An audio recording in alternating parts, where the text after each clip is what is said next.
During the early 1980s, the video game market basically stopped being a thing. In this PowerPoint, I'm going to go over what caused that and how it ended.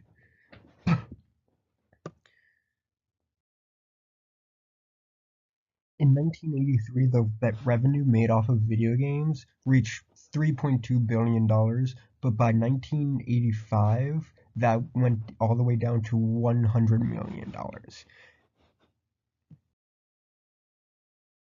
What was the cause of that revenue drop? Three things: the competition in the console market at the time, how expensive owning a machine was, and the number of games, and their quality, basically.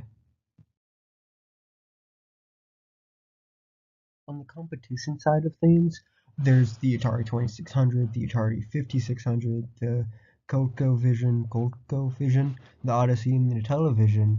But we can't also forget the private labels where Sears would make their own version of the Intellivision and so on with different companies making their own versions of these consoles.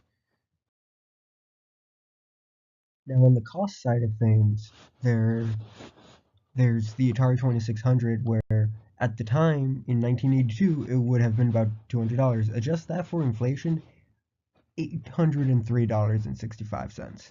That's a lot of money for something to play games on, especially when the games aren't the greatest. During this time, a small group of Atari developers broke off and formed what is now Activision. They were the first third-party game-making studios, basically.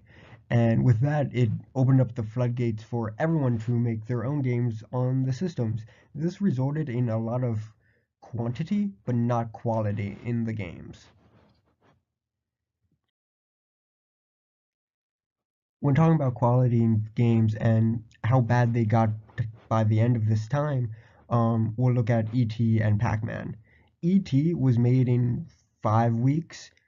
It was highly anticipated. It sold horribly, and Atari famously dumped a whole bunch, like crates full of ET cartridges, in a landfill in Mexico. Same can be said for Pac-Man. Pac-Man was a bigger disappointment, a bigger anticipated title for the Atari.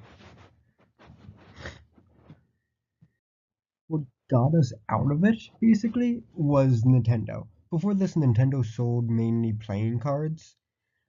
They didn't really do consoles, and even at this time, they wouldn't say they did consoles. They did entertainment systems. Because of the bad blood with consoles at the time and video games in general, they emphasized that it was a entertainment system. It wasn't a game console. Even going as far as to call their cartridges for the video games game packs instead of video games. And they've placed it in the toy section, in the boys' toy section to be more precise, instead of the tech section. And basically, people bought it because they didn't expect a video game console.